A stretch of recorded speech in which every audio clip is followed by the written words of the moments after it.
Napag-usapan natin ang patungkol sa simula ng Chapter 2, which is the beginning of the Great War, kung saan nag-uusap itong sila Rimuru at Diablo patungkol sa klase ng lalaki nitong si Feldway. Pero bago natin simulan itong video na ito, ay i-roll muna natin ang intro.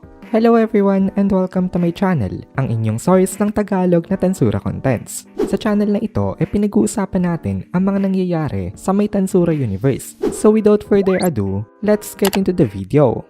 So itong si Feldway nga walang pakialam sa may suggestion ng iba. Yun ang sinabi nitong si Diablo kay Rimuru. Pero nagtanong pa itong si Rimuru kung ano pa daw ang may idagdag nitong si Diablo dito. Kaya napaisip uli itong si Diablo. Then meron siyang naalala. Nagsabi itong si Diablo na hindi daw siya sigurado dito. Then bigla siyang nagsabi ng napaka-importanting information. Ipinaliwanag ni Diablo ang patungkol sa kanilang base at sa mundo na ito. Ang mga demons pala ay considered as aggressors. Tinanggal sila sa mundo nitong si Feldanava at ang legion ng mga angels ang nakabantay sa kanila. Aggressors din naman ng mga angels, parang vice versa. Ang base nila Diablo ay nasa may otherworld, pero meron mga gates from underworld papunta sa may cardinal world. Marami itong mga gates na ito, pero ang kilala lang na gates ng mga tao ay yung gate na binabantayan ni Carrera na matatagpuan nga malapit sa may Eldorado. Ang location ng iba pang mga gates ay hindi alam ng mga humans. Itong mga gates na ito ay binabantayan nila Ultima at Testarossa. Sabi ni Diablo mas okay daw kung wala itong mga gates na ito.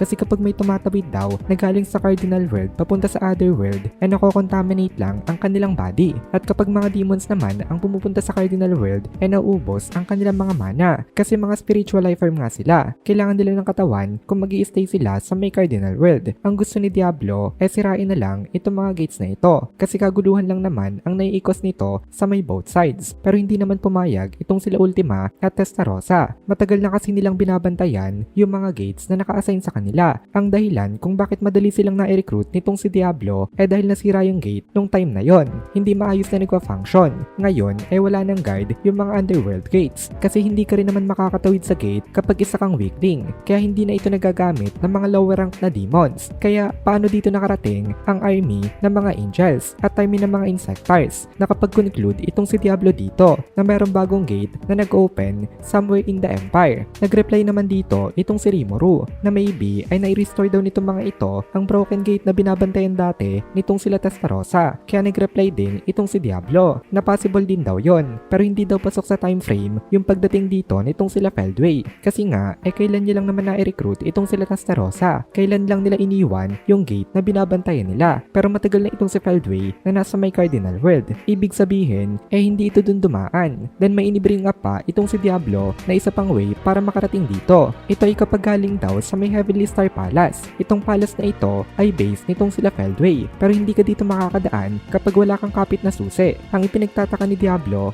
paano nakakuha itong si Feldway ng susi na ginamit niya dito. May malaki kasing advantage kapag sa Heavenly Star Palace ka dumaan. Kasi pwedeng yung original body mo ang iyong gamitin kahit na nasa cardinal world ka na. Ibig sabihin magagamit ni Feldway ang kanyang full potential. Pero sinabi nitong si Diablo na itong current body daw nitong si Feldway ngayon ay temporary body lamang. Hindi pa daw ito yung original body na ibinigay sa kanya ni Feldanava-sama. Kaya medyo pointless rin daw kung mapapatay nila ito. Medyo naguluhan dito itong si Rimuru at tinanong niya itong si Diablo na ano daw ang ibig sabihin nito na temporary body lamang. Katulad daw ba ito ng parallel existence nitong si Felgrind? Kaya nag-reply itong si Diablo sa kanya na hindi daw. Itong body daw na ito ngayon itong si Feldway ay hindi connected all the time. Ini-split ni Feldway ang kanyang consciousness at siguro daw ay periodically nito na inisisynchronous ang kanyang mga memories. From time to time pinapag-connect niya ang kanyang body. Basically parang nagsasave itong si Feldway. Parang isang game na kapag inisave mo yung current progress mo pwede mong balikan yon kahit na ikaw ay mag-game over. Ganun ang mangyayari kapag napatay nila itong current body ni Feldway. Buhay pa rin ang original body niya dun sa kanyang pinaka-latest na save dito. Kaya napaka-troublesome din daw nitong kalaban. Since hindi katulad ng parallel existence si Felgrind itong ginagamit ni Feldway hindi dito gagana ang space-time continuous attack na ginamit ni Felgrind para patayin si Cornu. Kasi kung mababalikan natin temporary body lang rin naman ang gamit ni Cornu that time. Pero para yung parallel existence, connected yon sa may original body niya sa lahat ng oras. Kaya nung inatake siya ni Felgrind gamit ang space-time continuous attack niya dumiretso yung atake sa kanyang original body. Habang itong gamit ni Feldway hindi connected all the time. Kaya hindi makakarating sa may original body niya ang kahit na anong atake. Matatalo lang nila totally si Feldway kapag original body na nito ang kanyang ginamit. ginamit. Kaya nagtanong itong si Rimuru na since sa Heavenly Star Palace daw dadaan itong si Feldway, madadala daw nito ang original body niya kung gugustuhin man niyang gawin yon.